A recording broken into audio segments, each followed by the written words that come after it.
fan favorite, and a guy who really kind of saved his career this year, probably Rashard Higgins. Re-signed in Cleveland, sort of an afterthought, no guaranteed money, really wasn't playing at the beginning of the year. I mean, this was all Rashard Higgins, just being patient, waiting for his time. And when it came, he was the Higgins that we remembered from 2018 in a lot of ways, and probably even more.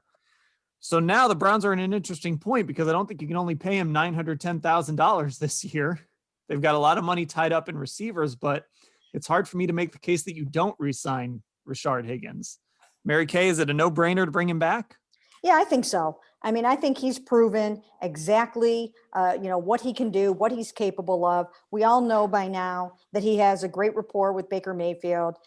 He runs good routes. He knows how to get open. He's got a nose for the end zone, and he wants to be here. This is where he wants to be.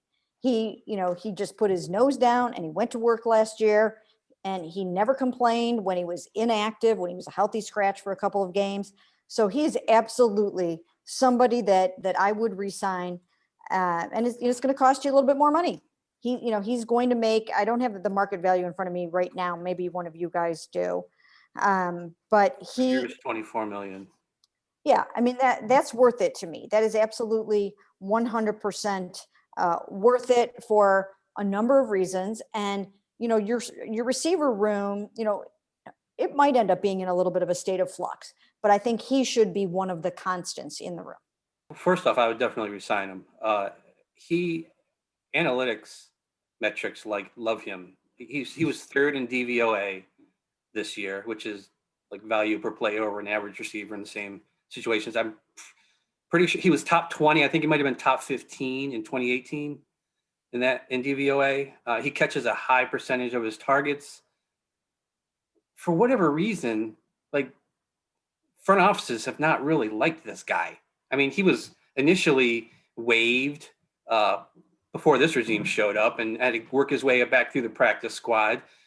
This group let him go in free agency and then basically, came crawling back without much of anything in terms of an offer and signed him to this, what was it, $900,000 this year?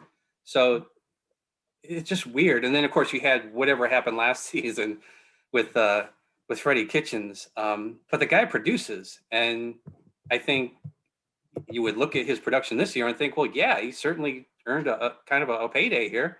But is he going to get it? Who knows? It just, for whatever reason, Rashard Higgins has a hard time convincing those above him that he should be on the field and playing. It's just weird. But I think he's definitely a guy you bring back. I really like him as a number 3 guy more than number 2. But yeah, he should definitely be on this team in 2021. I think we're reaching a point here, and this is where this roster building gets interesting, and this is where Kevin Stefanski's offense and how he adjusts it and grows it gets interesting. Because so you mentioned Rashard Higgins, that ballpark figure, 4 years, $24.7 million, whatever the length of the contract is. But let's say he is between a $4 to $6 million a year receiver, which is pretty good value for what he brings.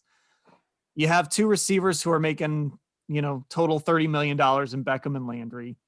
Landry is not exactly a speedster. Higgins is not exactly a speedster.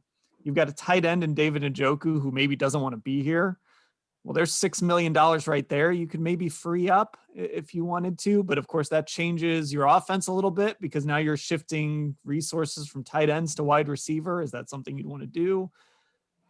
It's really interesting to see how they approach this receiver room because I think that'll tell us kind of how the evolution of this offense goes moving forward. If it kind of stays with being real tight end heavy, fullback, big personnel, or if Kevin Stefanski does open it up a little bit to a few more 3 receiver sets, or even, dare I say, a 4 wide receiver set every now and again.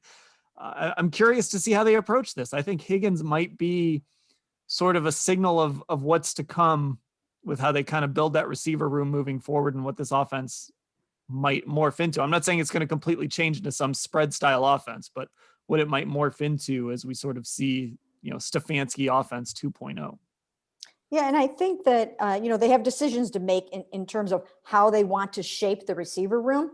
I mean, I think we know for sure. I would expect that Jarvis is going to be here. I would expect that Rashard is coming back.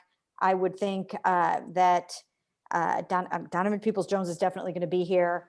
And then, then you look at, either they're going to keep Odell Beckham Jr. or they're going to trade Odell Beckham Jr.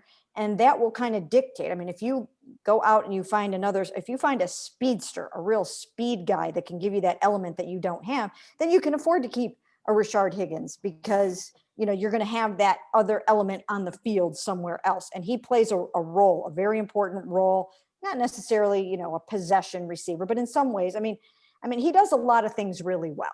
He catches the ball incredibly well. He runs really good routes. He brings a lot of value. I bring him back for sure.